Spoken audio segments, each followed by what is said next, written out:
The sun doesn't shine every day. The storms will come. There are times when the nights will be long and dark and you will be alone. There will be times when the darkness seems to consume everything. But don't let it consume you. We all fail. It's okay. What is not okay is that when you fail, you stay down. Whoever stays down is a loser. And winners will fail and get up. Fail and get up. Fail and get up. You always get up. That is a winner. I can accept failure. Everyone fails at some point. I cannot accept not trying. It is your losses that will humble you. It is your losses that will give you a drive.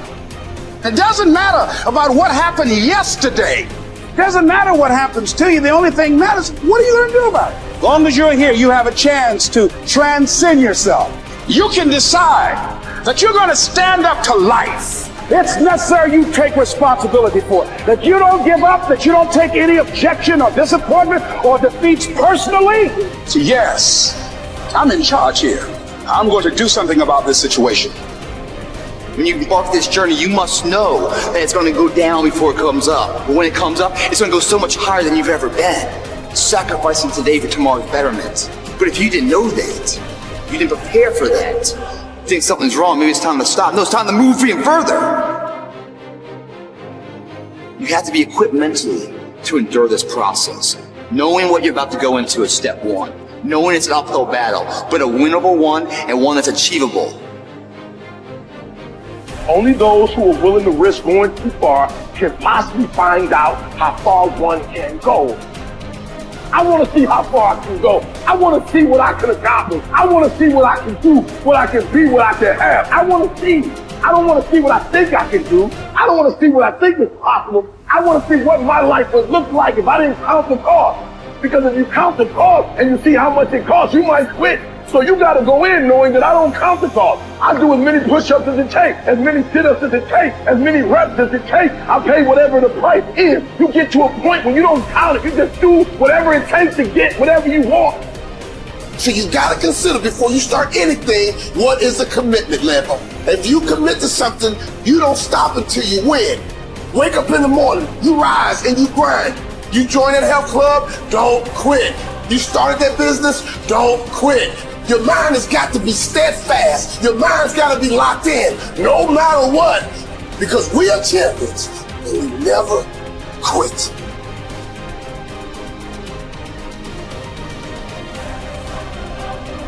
The official definition of self-discipline is the ability to control one's feelings and overcome one's weaknesses. Also, it's the ability to pursue what one thinks is right, despite temptations to abandon it. See, the problem with you is you rarely exercise your self-discipline muscle. You just go with the flow.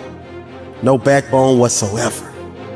And that's perfectly fine until you start whining and complaining about your lack of success.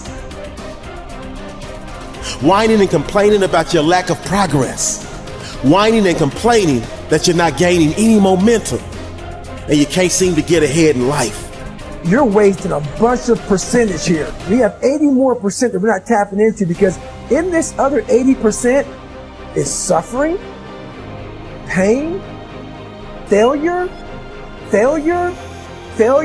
self-doubt, darkness, and then a whole bunch of light. But to get to this light, we gotta go through all of this. So a lot of us know that. I can get over here, but over here, man, this is much better because I gotta go through this journey that is not fun. This from 20 to 100%, this shit in between is not fun. So we decide to live over here. So everybody goes, how do you do that? You know exactly how to do it. You know exactly, it's not a magic trick. There's nothing I talk about that's a magic trick. It's all back down to a very primitive mindset of we just act to you. It's like breathing. Breathing becomes normal. Like, you don't know that we're doing it. That's how you have to live your life.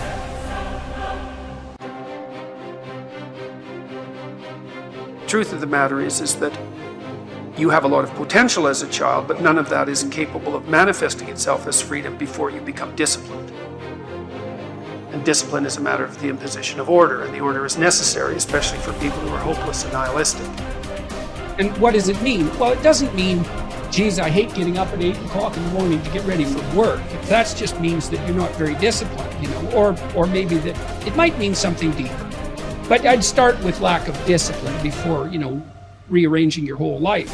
Because you might say, well, I hate getting up at 8 o'clock in the morning no matter what I'm doing, and then it's not your job. I don't mean don't do difficult things. I mean, watch yourself, and if you see that you're doing things that make you hate yourself, then consider the cost of continuing. You know, if something's valuable, you'll make sacrifices to attain it. That discovery of sacrifice, I think that's what separates human. It's one of the primary factors separating human beings from animals. Because we discovered that we could let go of something we value in the present, and we would gain something we value even more in the future. When that alarm clock goes off at 4 or 5 in the morning, your mind says no. You just say, this is what we do. It's what we do now. Because to get to where you want to go, the amount of pain involved, I'm not saying physical, I'm not saying you got to break yourself off. The amount of mental pain of how many times you're going to have to do something that you don't want to do to get to where you want to go.